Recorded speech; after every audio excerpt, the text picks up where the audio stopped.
bright light on the whole time. I was just trying to start the fire and get the fire going. I don't have much to put on it. I don't know how good I can do. But this is our dog, Rocco. He is a Mastiff. That's a Danish Mastiff mix. That's half Great Dane, half another kind of Mastiff. And just so you know, if you didn't, Great Danes are German Mastiffs. So not everybody knows that. And he's a good boy. Come here. Rocco, come. I have an outdoor cat outside with us right now, too. So they will be my sidekicks in this live. I hope it's not too distracting, as well as that crackling. I thought this could be like a hillbilly stereotypes part 2 because oh hey Martin, I was reading the comment. How are you doing, Martin? I'm doing really good. I have a long weekend off work. Yes, I am outside. Let me show you the fire because I don't have. There's our fire. I should have came out earlier. My husband tried to prompt me to come out earlier when it was like really roaring. And as you can tell, we have a forest in our backyard. So got a lot of leaf litter we're trying to burn because leaf litter is where ticks and other bad pests hide a lot. So it's good to try to keep your forest floor clean if you can. And our last property, I mean, it was a good thing way, but not a good thing. Like that forest hadn't been touched for years and years, and you don't realize that leaf litter can get like 4 feet deep. And then when I was walking around in it, there's only like one trail. It made me fearful there would be snakes or something like every step I took because you're like sinking into leaves. It's like walking in super deep snow. Well, actually, it's probably easier than walking in deep snow. Rocco, come here. Rocco, come. I'm sorry. I'm gonna try not to yell in your guys' ears. So I was thinking about doing a hillbilly stereotype part 2. That's a tongue twister.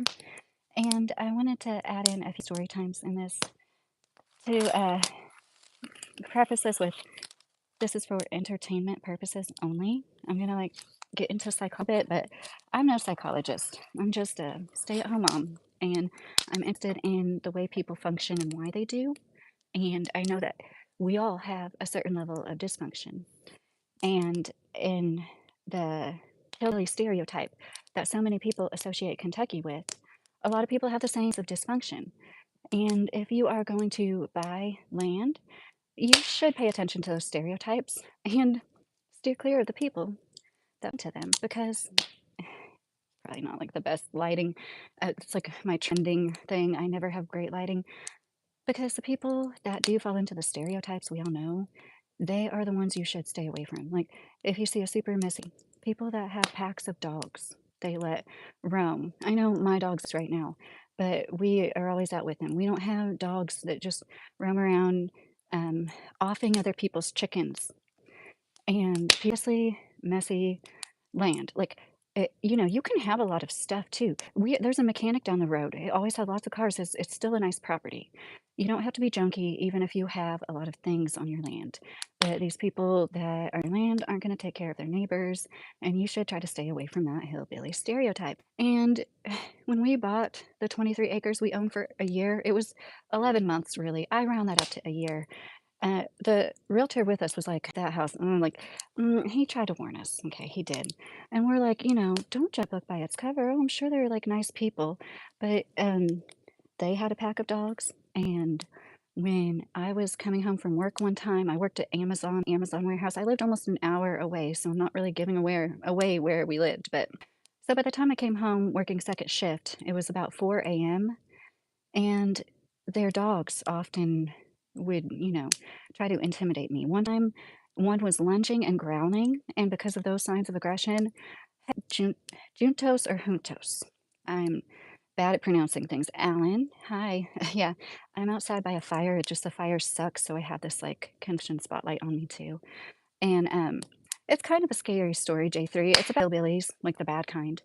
So my neighbors, their dog was lunging at me and growling, and mind you, 4 a.m.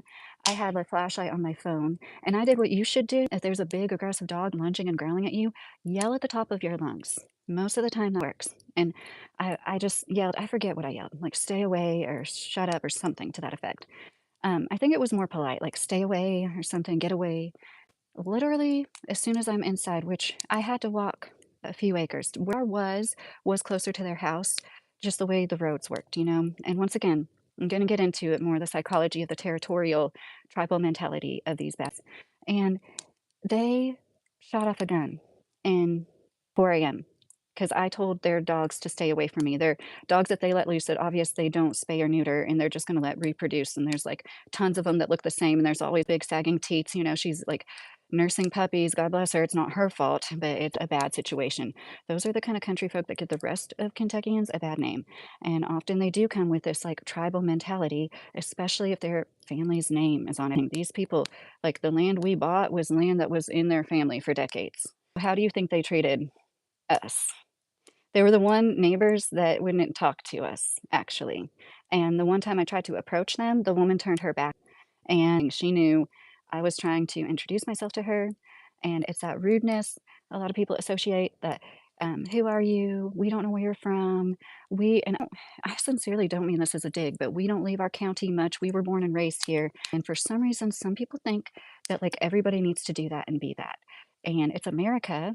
I understand not wanting people that have ditchers completely different language and everything moving into where you live because that's one of the reasons we make because the small town I grew up in Indiana most of my childhood is not the same small town I grew up in.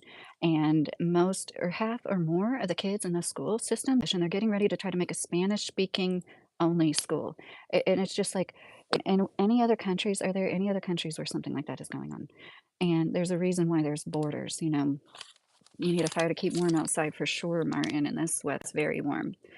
So one thing that I noticed somebody talk about on here is like running people out of town. It was the hillbilly Christian Henson Christian Creek outlaw guy who's like told a story where he talked about running people out of town because there was alleged domestic violence issues going on, and the woman was just such a bother, wanting to call the cops using their phone that they told them they all had to leave and basically ran them out of town because that's what they do. That's how they handle it. They don't like the law or whatever. It reminds me of gangs in inner cities, and it's kind of in my opinion the same reason why. Hear me out. Like as humans, we all have a little bit of tribal mentality to us. Like it's one of those things that helped us survive at one point, to stick with our group, to know who group was and to survive together and to see anything else group as an immediate threat. And one reason that gangs in inner cities, they have no territory and they're trying to regain something like in us that once most of us want to have a territory to claim.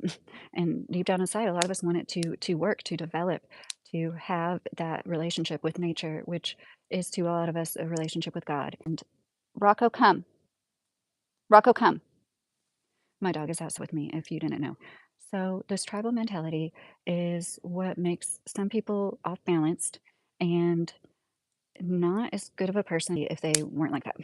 And I had one veterinarian that I took this dog to in Burkesville, Kentucky, which is on the Tennessee state line, literally make fun of me to my face, saying they're tired of outsiders coming in and thinking they're home. I forget the thing he said. He's like, "You think you're like a certified homesteader, don't you? Well, it's really tired of people coming in and da da da." And he's like, "But and then he kind of caught himself. He's like, "I know you work a job, and I guess you know if you work a job, that's different." So it's like it's not like rich people from California buying land sight unseen, which I kind of understand that, but. He was quick to see, but like, you know, I do something that a lot of people that grew up around here and like we don't live anywhere near Burkesville right now, FYI, but like around there, like people that aren't working, they're gonna lose industries if some people outside don't come in and work. It's just the reality of the situation. So many people here live off of government benefits and I don't know other means of getting money. Okay, I'm sorry. My cat's out here too, so it's like I hear. Okay, that was okay. I hear stuff, and to this side, and then the dog's over there, and I'm like, ooh. There was this bear attack a few days ago in Pennsylvania. I thought all bears hibernated. I didn't know, especially black bears. Like they don't hibernate really all winter, especially in places with mild winters, which I would consider what we have. That was also my cat. I think he just jumped in the wheelbarrow. My husband said he gave him a ride in it earlier today. So, as far as all the interactions we've had with many, many neighbors, like a dozen at least, a dozen to a few dozen.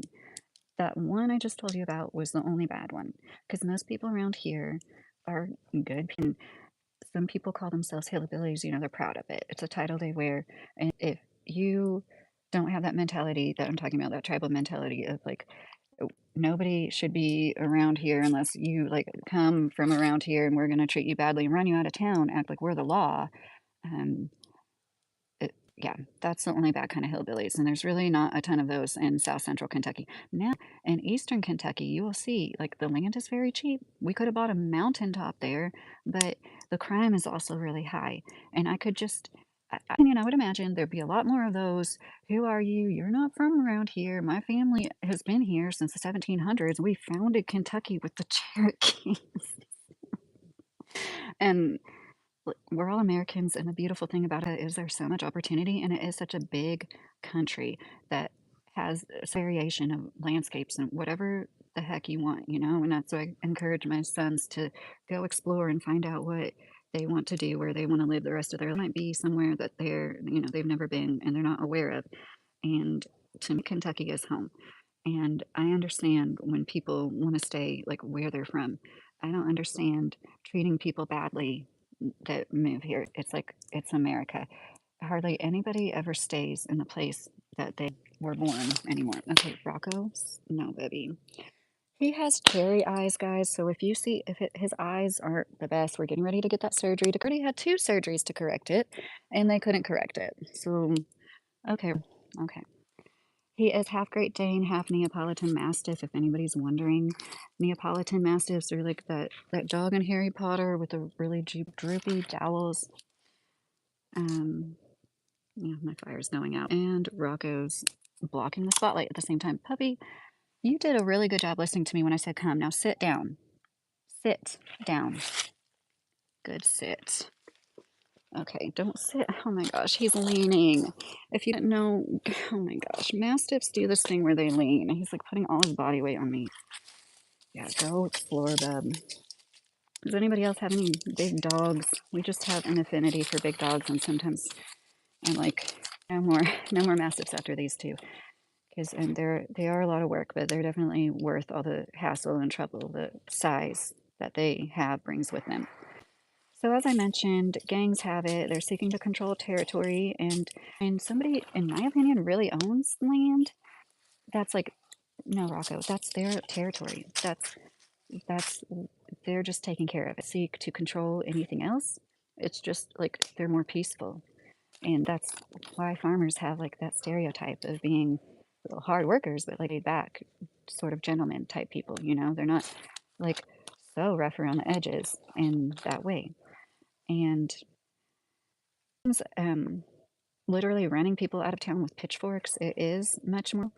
And I know I've been like bringing up the Amish a lot lately and saying negative things about them, but it's something I watch Cults to Consciousness a lot. And in this past week, an ex Amish woman was on who said some of the most interesting things that just it really compels me to give my little experiences to like, the people that listen, which I really do appreciate every single it really means a lot to me to like put up a video and get like 10 views in an hour. That really is a deal.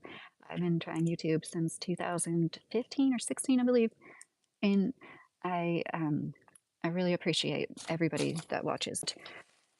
So I wanted to tell this little story. Oh, it's a dog and a cat about how one time I had to turn around in an Amish driveway, and for a few seconds, I almost became fearful of my life because the situations I was Instacart delivering to one woman who had a gate up, like I gate up because of her dog. So she came to the gate to get her few bags of groceries, and I had nowhere to turn my car around. It was a typical country road that kind of has ditches on both sides, not big enough for me to turn my car around. So I'm driving and driving, trying to find a drive I can turn my car around. Middle of the day, and it was in Liberty, Kentucky. I'm not kidding. In Liberty, Kentucky. And I had to turn around in an Amish home's driveway. There was nowhere else for me to turn around. It was my only resort, and they have to know that they're at the end of a road where it might be somebody's last resort to turn around. I'm sure this isn't the first time to turn around in this Amish farm's driveway. Did y'all know that only 10% of Amish people are farmers? Of course, in certain communities, that percentage is higher, but on average, only 10% of people that are Amish are farmers. And I believe it used to be much more, like the cost of land and overall, like, restrictions from the government and the cost of farming in that way has caused them to, sell their farmland and not be able to farm the way that they used to. I thought that was wild. Um, I was turning around in these Amish people's driveway, and I don't know what event was going on, but it was dozens of young boys. It's all boys in their suspenders. They didn't, like, circle my car, but for a second, I was like, "Are you gonna circle my car?" I'm turning around, and I had the window rolled down. I was like, "I'm sorry, I'm just turning around." They all stared at me, and it was like a scene from a scary movie. They just stared at me, glaring at me, and anybody that's dealt with Amish people a lot knows the stare about. Like I said, like, 50% or more of them do this. No matter what you say or do, they just sit there and stare at you. It's like Children of the Corn type stuff. I'm sorry to mock it, sorry, but these people come from communities where they don't tell young girls what pills or pregnancies are, and then men RAPE them and they get pregnant and shun the girls for getting pregnant. They don't even know what's happening to their bodies. Then they take their babies and put them off to, give them to another woman in another community. This is all alleged. This is what people have said when they leave. It's books written about it that they'll just like give this baby to somebody in another community. Like none of us could do that. None of us could get away with that. None of us could have children that are obviously really underage riding horse and buggies. There's these girls that can't be older than that ride this horse and buggy in our street, and it's like an extremely small one. It's like compact for children. It just like that can be, that's neither here nor there. I know that's like that really depends on somebody's opinion because I also know it's been a thing time for young kids to drive tractors. I've seen that, and I really don't even have a problem with that so much. It's when they're in the road with dangerous cars that are stronger than them in their little tiny buggies. That's what like makes me and my mom heart cringe every time I see them and say a quick prayer for them, honestly. And, yeah, so that's my little story time. I turned around in the driveway. It really creeped me out, and it reminded me of being on King Drive in Fort Lauderdale, Florida, where my college was, where I had somebody pull a knife out on me when I'm at a gas station. It was like that kind of vibe. Like, get the F out of here. Who do you think you are? Turning around in our driveway on a dead end street. House at the dead end. The dead end. Like, do you hear that? That was a coyote. They'll probably start, there'll be a lot more of them now. So, yeah, it does kind of scare me to be out here at night. I was, like, telling my husband, like, and then that's one reason I have my dog out here with me. He's, like, 160 pounds. Not quite, maybe he's, like, 140 now. But anyways, I'm almost done with the notes that I wrote, and I guess I am kind of done with the notes that I wrote. Biggest point was that it's this very tribalistic mentality that we all have to a certain extent, but it's like more developed because these people are underdeveloped in other aspects because they haven't left all that they know. They're gonna like be more terrible of it, and it's the like exact same thing that happens in inner city gangs. And I also have another theory on that. Like all of these people, the bad hillbillies that are and rude, the ones that make you feel like they're gonna run you out of town if they don't like you, they have that power to even. They tend to be unhealthy. I'm not making fun, but they tend to have little to no teeth, and I am not making fun of that. I am missing 2 molars myself, and then anybody missing any teeth. I had a dentist give me fake veneers. This was like 10 years ago before the world of fake veneer techs. He put temporary laminate veneers on my teeth, telling me they were ceramic and they chipped and fell off. And then when I took them to the next dentist, they were like, these were like temporary. These never meant. I paid a few $1,000s for those. So he shaved down a lot of my enamel front teeth, and my teeth are never going to be what they used to be. And a lot of it, like I understand, could be like people's control. But it's undeniable, since I have moved here, there's a lot of people with very poor dental hygiene. And Weston A. Price was a dentist that lived in the 1800s. He wrote a book about it, and he noticed it back then. Communities that lived along railroad tracks, the people were suffering poor dental health. And then the people further away from the railroad tracks, basically people that were eating more processed foods, in one generation had a significant difference in their dental health. Not only things like cavities, but things like teeth crowding, like jaw size and things. And, like we've all seen the people who are in tribal communities who have the most beautiful, perfect teeth. And people with melanated skin tend to have better enamel. That's one reason to have these beautiful, bright white smiles.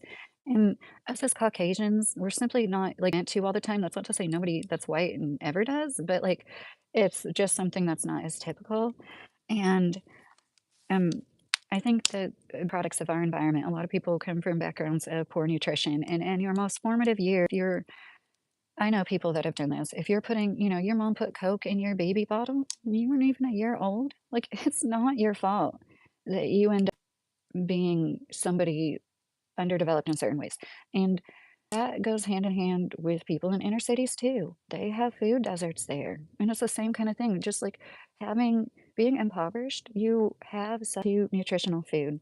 And I'm somebody that, like, the first few times I heard that, I was like, what do you mean food deserts? And like, unless you really put yourself and like really listen to where some people have to live and what their access is, having no car, and, like, if you haven't been there and you can't wrap your mind around it, that's a good thing. But some people don't live near a grocer with fresh produce, and they don't have access to one as easily as the rest of us. And they can't go once a week to get fresh produce. And in my heart, I know that I really cared about people. They'd care more about nutrition. They would make our food more nutritionally dense. And I was just talking to this about somebody earlier today. Like, it's so hard to eat well, to eat good food, not feel like you're eating the same junk over and over, the same processed food, same carbs. That's because when you walk in the grocery store, it's just like it's always the same crap. And they could have better things at Walmart. They don't do that on purpose. Um, but people who are affected the most by their environment, a lot of it's nutritional, a lot of it is things like lead. I have a theory that a lot of inner city gang violence is because these people are lead poisoned. Lead causes aggression in individuals. And sorry, Spooky, I don't know how long ago you said that. I, that's funny. So, leaded pipes, I don't know if you guys knew this, but in like the 1800s, whole entire city blocks were raised, like lifted up to plumb them. We're never going to be able to do anything like that again. Our buildings are too big and tall now to like raise entire city blocks and replace the pipes. And so there's a lot of and I know there's things like pipe liners, but I don't know how that works exactly. I don't know if they can put those in old pipes, but I'm aware there's like things I'm not aware of basically when it comes to this. But I know about lead. I know there's no excess lead in the human body, and people used to use so much lead and lead paint, and the leaded pipes, when you think about people that live in these old buildings, old houses in inner cities, are probably ingesting lead. They might not have the money to filter it as well as they could, or are filtering it. It's like some kind of Brita filter or something that's just not cutting it. And slowly over time, yeah, they test people when they're 3 years old. But what if you don't test high for years old and you're still consuming it and bathing in it? And then by the time you're a teenager, you're overly aggressive. And I'm going to look in the forest real quick. Rocco, Rocco, come. Rocco, come. It's him. I'm going to get off of here in like 5 minutes because I was trying to make it 20 minutes. Um, I hope that I made my point. It's kind of like there's a spectrum, hillbilly spectrum, like there is with most things in life, right? Like hardly anything's black or white. And the way people talk about Kentucky, it's like the same way people that find out I'm part Colombian bring up CO Kane every time, COCAINE. And it's like, it's funny, like literally a single person. People 10 years ago would be like, oh, what are you? Like, what's your ethnicity? What's your heritage? They just come out and ask me. And now, after the last few years, all this, like, Rocco, come. Rocco, come. All these, like, PC, like, oh, can I ask you a question? Is it okay if I ask you something? It's okay if you don't want to tell me. It's okay. Are you going to ask me, like, what my heritage is? Because like, it's funny. Like, people never used to be like that. And now we've created all these rifts, and they're trying to divide and conquer us based on all the things that we can't help, all the things we were just born with, because that's a good action, especially for what's happened lately, that they took away free market capitalism during the panini when they decided who could be open for business and the small mom and pops couldn't operate. So you can't tell me I'm against capitalism when I say that we need to like pull in the reins and regulate some things. And like no, since CEOs started making hundreds of millions of dollars, they took away pensions, they took away things like stock options. Like blue collar workers used to be able to like work 30, 40 years, 30, 40, yeah, 25, 30 years, be set for the rest of their lives. Dedicate your life to a company, you know, you should be. And I honestly feel for a company that really is one of the good ones. There still are good companies out there. If you're unhappy with your job, keep seeking a new one. Don't quit your job before you get a new one, but like keep seeking a new one because you guys would laugh if I told you how many jobs I had the year before I got this job in 2023. I want to say I had 5 or 6 jobs. Yeah, I was job hopping because I wasn't happy. One of them, they literally put me, the lady was like, "Can you lift repeatedly?" And I said, "No, I can't lift repeatedly. 2 hernias. I can lift sometimes. I can't lift repeatedly over and over. No." What do you think she did? She put me in a position where I was literally lifting nonstop, like putting stuff on a conveyor belt for everybody else to use. And I told her, I'm like, "You know, I can't lift repeatedly. I told you that." And she says, some people just can't wait to be authoritative, and that's another thing that the last 5 years really taught us, like, they'll turn on each other like lobsters in a bucket, and it's scary, and, like, that's another thing I don't feel from my managers and the higher ups in my company that, like, they just can't wait to find something, wrong. We're all trying to work together. Um, you had the same issue, Mrs. J. Can you say what that was exactly? Sometimes when I just, like, talk and, like, "Oh, you found a job after bouncing." I'm so glad to hear that. I'm glad you're happier. I get benefits of such good health insurance. Like, they didn't raise the premiums on us for, like, over a decade, and if it wasn't for that, we wouldn't be able to have health insurance as a family, and it's the first time we've had this as a family in 8 years. It's a big deal.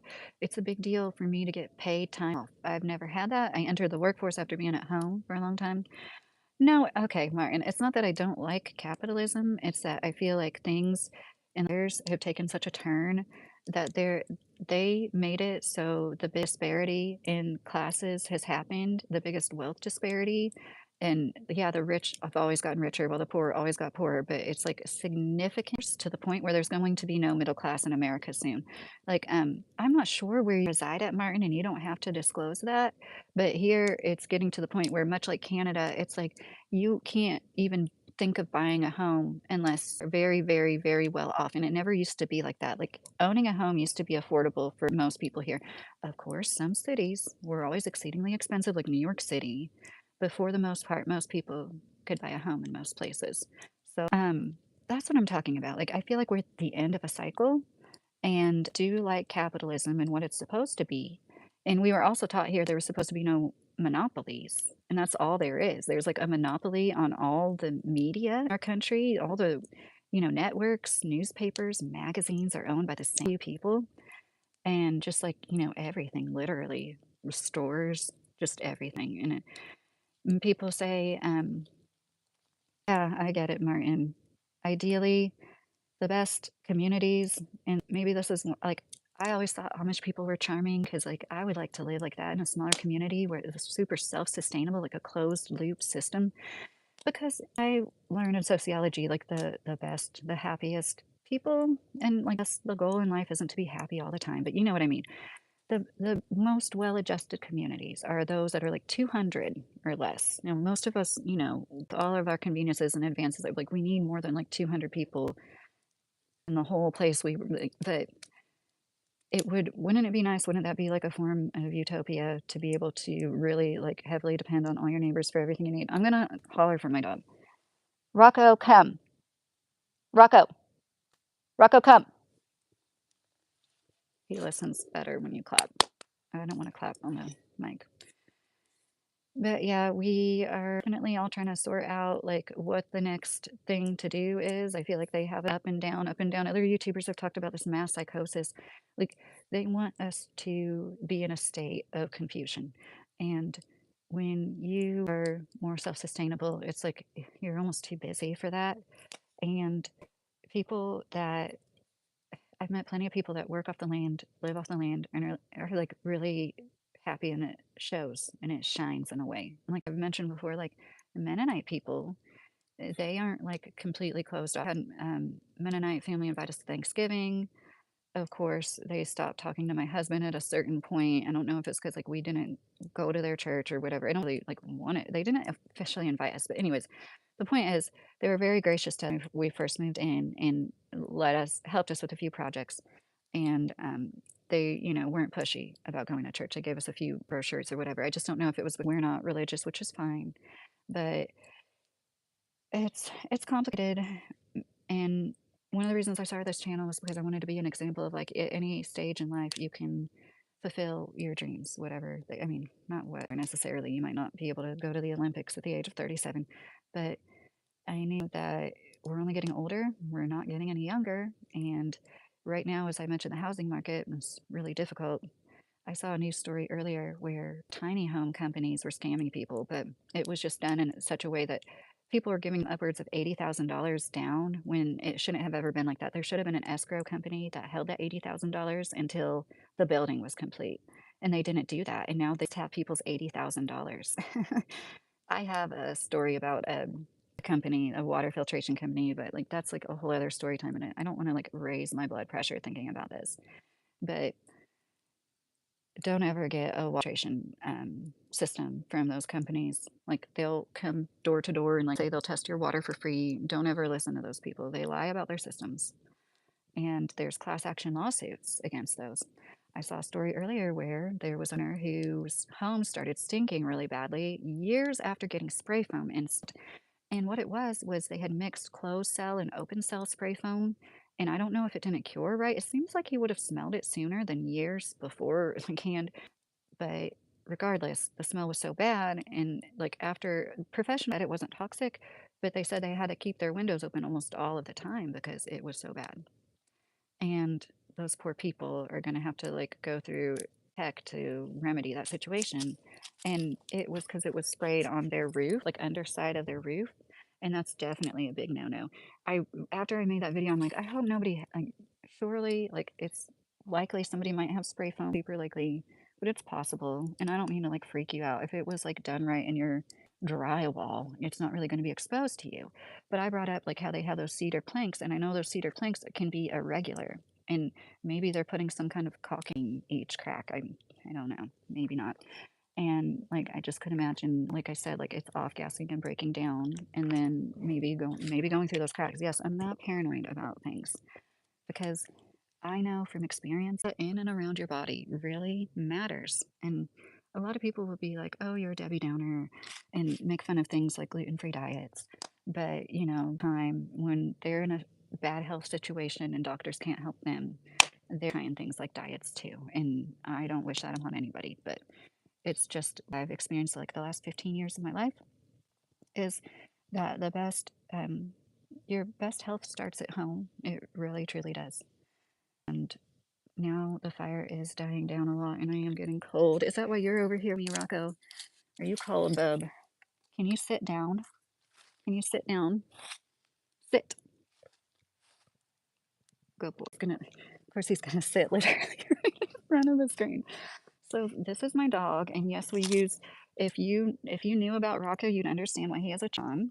Rocco Rocco can be a little bit of an issue. Rocco's why I can run my mouth on the internet and not worry about my safety. That I knew the location of our house. Like I would know as soon as anybody is anywhere near, and he alerts me too. He's half guardian breed, and bless his heart, I don't think I ever want another guardian breed that is inside the house ever again because he's a good boy. He's a good guard dog. It's a little bit too much sometimes. It's a little bit too much. As you can see, we have him trained, right? Orsa, come, he came every time.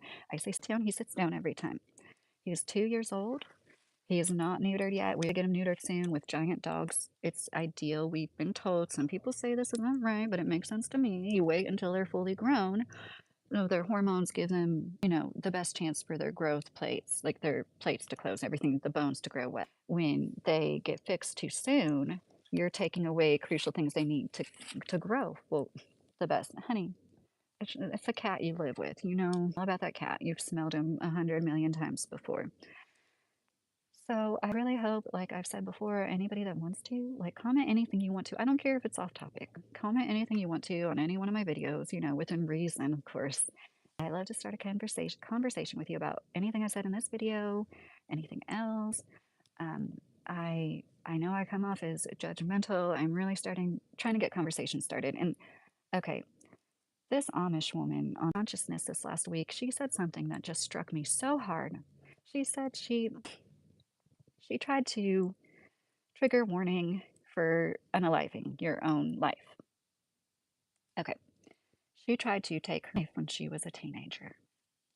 So she was put into therapy and she didn't know what emotions were. until she was put into that therapy. Think about that. She said her mom doesn't know what emotions are. She said her mom is like a 6-year-old child. So I shouldn't really fault these people for just like staring at me, right? Know better because I do know better. I shouldn't judge. I try not to judge. It's once again, it's hard not to judge when you feel like somebody might like start surrounding your car or something because they're just like staring at you.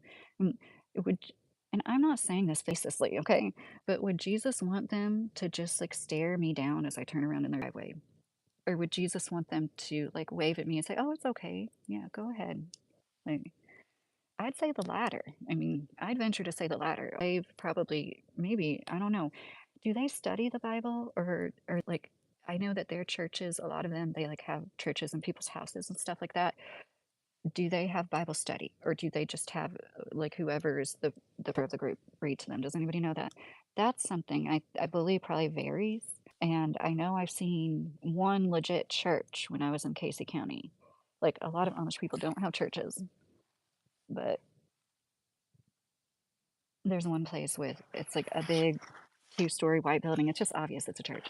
And I've seen dozens of buggies parked out there on Sundays.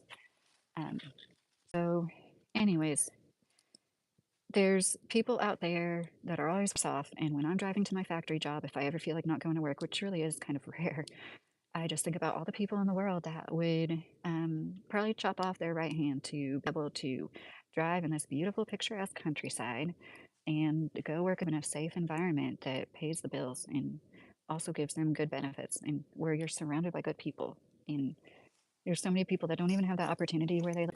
So, yeah, if you have a job you don't like, I want to make more like 9 to videos. That's kind of a trending topic on YouTube. I really am getting more into editing. CapCut is the app I use, and that was taken away when TikTok was, but it is the best editing app for sure. And I had so much stuff in there. That's the video I uploaded today about that happy wife lady, where my hair is shorter in it. Like I have a lot of red pill videos where like like kind of like antidotes to red pill ideologies, which I think is important. But now that we're coming into the springtime, I'm definitely going to be outside a lot more. Sorry, I was hoping this would be more of an experience, and it's not. I'm like in the dark. I had like it's more of the spotlight than anything. So I'm gonna go ahead and let you guys go before I get attacked by a bear. And that bear in Pennsylvania was rabid. There's like a rabid bat found in Louisville a few months ago. That sucks. I hope everybody has a cozy Sunday night wherever you are, and you take care of yourselves this week. Have a great week.